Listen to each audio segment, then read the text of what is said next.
There's only one seed, and there's only one team that number one. There's only one that can be number one, and much like Dan North Lanning, yes, much like the North Oconee Titans, baby. Dan's familiar with the Titans right down the road here with his years. Yes, awesome. Sir. It was a nice night, Monday night. It was fun.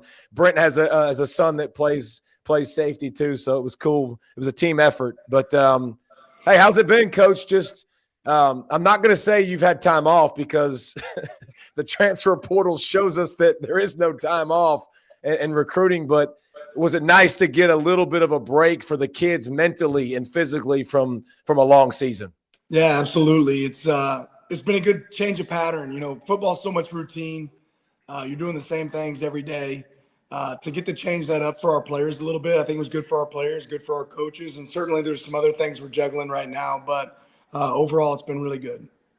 Coach, when you look at this playoff system, I know your personality, and I know you don't give a crap what your seat is and where you're at. Put the ball in the middle and I'll hit you in the mouth. And your post-game press conferences and big games shows that. But what do you think about the system and where we're at with it and with the transfer portal and stuff that's a hard deal for you guys preparing for a game, dealing with all of that stuff, people leaving. What can we do with this system or how do we make changes, or what do you think of the system and how it's structured?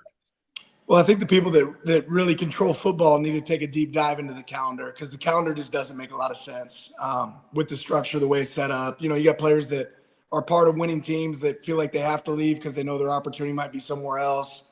There's a model for the playoff, but we didn't seem to decide to follow anyone else's model that's done playoffs before. We kind of created our own, and I think we're all realizing there's issues with that. So it's kind of like what I've said before is before we make any more rules, let's look at the consequences and decide what's the good and the bad of all those decisions. Sometimes it feels like we're a lot more reactionary in college football than proactive. Do you think you should have a home game as the one seed, with that bye? Do you think your guys should be rewarded with that? I mean, I don't really care. The model is what the model is. I would say this, in my mind, the NFL's been doing playoffs for a long time. That's how it works in the NFL. FCS has been doing playoffs in college football for a long time. That's how it works there. So there's probably a lot of merit to that. I think what's happening right now in college football is people are trying to solve a lot of problems and make people happy along the way. The bowls, if you're doing a playoff system, don't necessarily make sense, but there's these bowl games that people still want to be part of the playoff, right? So you're trying to manufacture and make the bowl games happy because there's money that comes in there, and still have a playoff that exists. But yeah, I think there's some real challenges behind that, and we'll see what it looks like, I guess, in the future. Coach, I love the way you embrace atmospheres and embrace tough. And I think about Colorado a year ago. I think about, because we got to see some of that. I've seen so much of your pregame stuff. The jump around, I thought at Wisconsin was one of the dopest things I saw this year. Your players embracing moments. The timeout at Michigan was fantastic to let everybody leave. But how do you embrace those atmospheres, and how have you decided as a coach, how you want to take on those moments that you seize? Yeah, I mean, that's one of the things that's probably been the most exciting for me. I'm getting to play in a lot of venues. Our team's getting to play in a lot of venues that I've never been to. So being now in the Big Ten, getting to experience some of those historic places like the Big House, and next year we're going to get to go some different places as well. So that's the excitement around college football. I mean, I think it's hard to argue right now that college football isn't the most exciting sport, around. In a lot of ways, much more exciting even than the NFL and what it incorporates. But the alumni, the fans, I think all that is part of what makes college football so special. And we certainly choose here at Oregon to embrace those things. All right. So follow up to that. Do you watch the awesome cinematic videos that your social team puts out? And are you campaigning for a Best Supporting Actor nomination, award, anything like that? Because those things are amazing. Well, we definitely screen them before they go out. And there's probably a lot of stuff that you guys probably watching and are like, dang, I can't believe they put that in. There's a lot more that we remove than what makes it. So I think it's great. For us, everything's built around who are you trying to add to your program as well, right? When you're building recruiting, we think those videos give a great glimpse for a player, what's it like to be a part of our program. Then it's certainly fun for our fans to be able to kind of see the story put together. I think everybody sees Saturday, and sometimes they forget all the hard work that came into getting to Saturday. So those have been fun for us and certainly give a glimpse into our program. So he Coach, watches. when you, Yep. oh, 100%. You got to have your hands in on everything. That's for sure. Yeah, you wear every hat. That's for sure. Yeah. Well, when you look at, like, Coach, when you're a young coordinator, man, like you got linked with a bunch of different head coaching jobs, and you kind of had a choice to pick where you wanted to be. Like, why Oregon? Like, what's the reason that Oregon? And obviously you've made a commitment to them, and I know, like, you've obviously built a program, but why Oregon? Yeah, for me, I'd never been here. I'd never landed. The minute I got off the plane here was my first time in Oregon. But from afar, I already knew a lot of what the program was about. You think about Oregon, you think about innovation, you think about cutting edge, a willingness to adapt. And I probably think that's the most important trait right now in college football is your ability to adapt and adjust. And I knew it was a beautiful area. And we've just fallen in love with it since we've been here. But Oregon took a chance on me too. And I felt like we could build a winner here. I felt like we could have a team that could have sustained success. And that's starting to come, down the tracks for us right now. So we're really enjoying being here. The administration, the alignment from top down is really special. Like I love working with our athletic director, Rob Rollins. I love what the university stands for, how they're willing to, be on the cutting edge when it comes to new facilities and, just changing, the environment changing. So that's been a blessing for us being here. I know you've probably answered the, hey, what'd you take most from your time with Coach Smart, and what he teach you, all those sort of things. So let's go a different route with that. What was something you watched Coach Smart and you said, all right, I can't do that, Coach. That's not me. I can't be that. I got to do something else. Well, I'll just say this. Working with Kirby, I probably got to see it firsthand because I was with Nick before at Alabama, and I realized really quickly that Kirby, running the Georgia program, he was Kirby. He was authentic, he was himself. And I realized in my mind, that's what works. You have to be you. So I'll never be Kirby. I'll never be Nick, but there's a ton of things I learned from both those guys. And, there's I think every coach, sometimes your greatest strength can be your greatest weakness. I think that's something I'm really conscientious of. I mean, guys that have a lot of passion, sometimes that can be a real positive, and then sometimes that can be a negative. Your highs can get a little too high and your lows can get too low. But being around guys like Nick and Kirby have really let me know, hey, be the best version of yourself, work really hard, be willing to challenge yourself from a standpoint of what can I get better at, how can I improve? And if you do those things, then you're going to be able to have consistent growth. Well, and kids obviously know the difference. I mean, they know when you're not being yourself, and they read through that. So, Coach, you had a 47-year-old quarterback last year. Now you got a 50-year-old quarterback. Like, how about, like, just being able to get a guy like that with so much experience in Dylan Gabriel, and, like, coming into this program and knowing what you have day one from an experience standpoint, but also somebody that, I mean, I saw with all the relationships that he was able to build right away. Like, how important was that for you to get that spot solidified and go get Dylan? And what did you see in him? Yeah, I mean, I think we certainly have seen the benefits of having guys like Dylan and Bo here. And, both of them are uniquely themselves as well, but they both have tremendous poise. I think that's the one thing that really sticks out to me about Dylan, that there's no moment that's too big or too small. He really embraces that. They're both really challenged themselves to get better. And Dylan's a guy that I think you see a different player now than you did even at Oklahoma. I mean, he's playing the best in the biggest moments. He's making great decisions, really accurate with the ball. So we're blessed to have him. I mean, you can't play great football right now in college football without a great quarterback, and we certainly have that. So another addition from the transfer portal that I looked at, okay, great player, but the pass rush ability from Derek Harmon, like I've saw him as a great run defender, but this year it's another level as a pass rusher. What was it? You were like, okay, that guy can anchor a defensive line, but also do a lot of other things maybe that he didn't do in the past. Well, I think that's one of the first things we probably looked for when I first got here is how do we make sure that our team has the size and the speed necessary, especially in the front, when you start playing these games down the stretch that really matter. Because I feel like that's where games are won. Regardless of what conference you're in, what league you're in, winning football at the end of the year when it matters, you better have the big boys up front on both sides of the ball.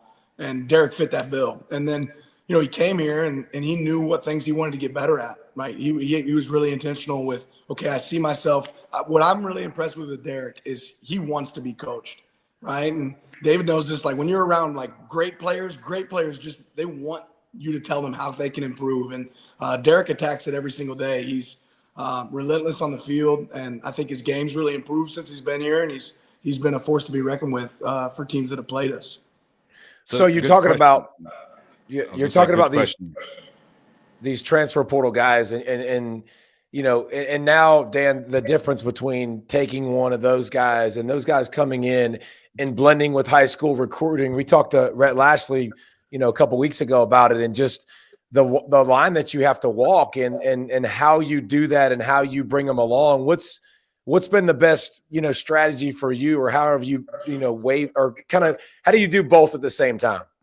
Well, firstly, I think you have to be really upfront and transparent with your team.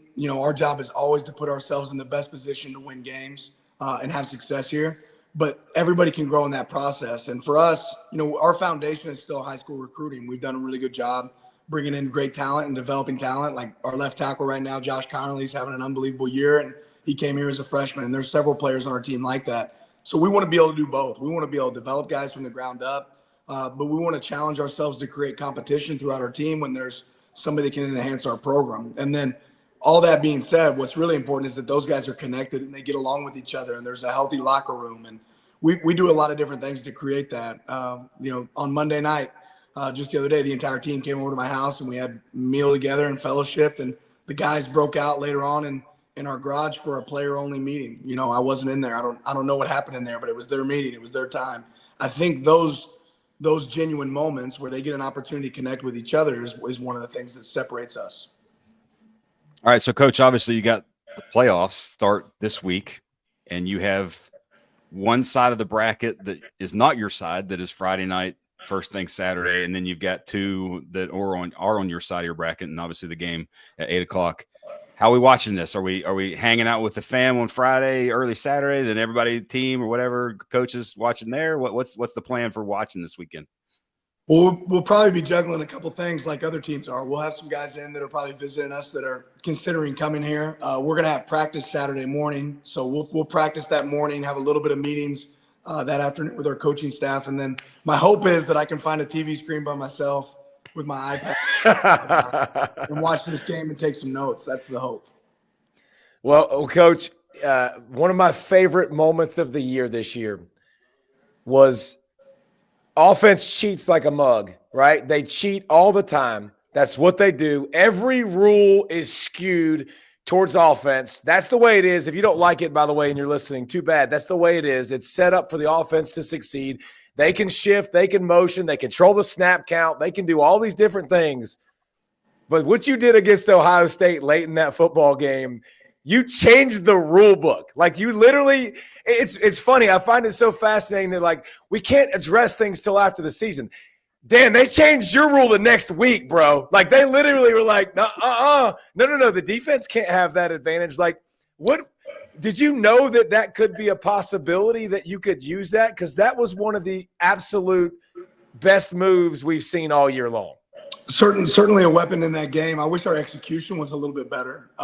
But you're always looking for advantages, right? And this is something learning that back in my time with Coach Saban, the amount of details we would go into when it came to situations. And I think you're always looking for that. You're looking for that edge, and you want to be able to do whatever you can in that moment. It certainly was one that paid off for us earlier this year.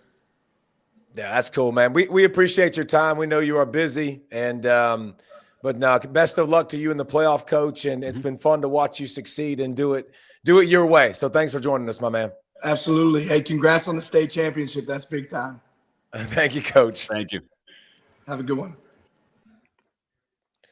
Yeah, and if you don't know what I'm talking about, or if you don't remember, it was Ohio State late in the football game, and basically absolutely on purpose put 12 men on the field because the clock was going to run. It gave him more field to cover, obviously. Didn't they double Smith? Was it they literally put him towards the trips, like towards his side, like to that side of the field where you got more bodies to where their receivers were. But I'm just telling you, Brent, like you've met me and you've known me for a long time. And what have you always said about me? I'm what? I'm the most competitively intelligent person I've ever been around. Dan Lanning is like he spits fire. He breathes nails. Like I'll never forget like some of the sideline games, and just like before we played Bryce Young in the SC championship game, and just talking to him on the sideline, he's just like, oh yeah, we're going to do this. And his eyes, and he's so intense. He's such a good dude. He's a good family man. Like I can promise you this past off season, there was some big coaching hires at some big universities, and you can take this for what it's worth. Like that guy could have gotten a truck backed up to him and he could have moved his destination, but he's that kind of guy, man. He is a committed guy. He wants to win at Oregon. He's not going to stop until he wins at Oregon. It's why this summer when we talked about teams, man, I'm like, listen, Oregon, if it's a stock, it's Apple. Like I'm buying every bit of it in that company because him first, resources, development, Phil Knight, obviously that's a big deal. Like they've got everything trending in the right direction for Oregon to be great and to continue to be great. Well, and they just showed it in the recruiting perspective. Like it was, top 1 or 2, 3, something like that class, depending upon what one you look at. I forget what he was on Rivals. But the blueprint is there, and he just took it west. It went from one place to a little further east, and now he took it west, and there we go. But by the way, we get to talk about one last game, which is who they're going to play in the quarterfinals, because we didn't get to talk about the night game, the nightcap, Tennessee. Yeah, and when I talked to him, Brent, like last time when I screwed up the schedule on when it was supposed to be. Good job by you, by the way. Yeah, great job by me. Number 1 team in the country coach is going to come on. Hey, just screw up the time. I screwed that up. I mean, he's pretty simple, man. Like I don't care. Like I could give a rat's ace who we're playing. Bring that shiznick on. And he didn't use those words. But I'm just telling you, like, Dan ain't scared of nobody. He ain't worried about it. He likes his squad. And so I know he's not worried about that.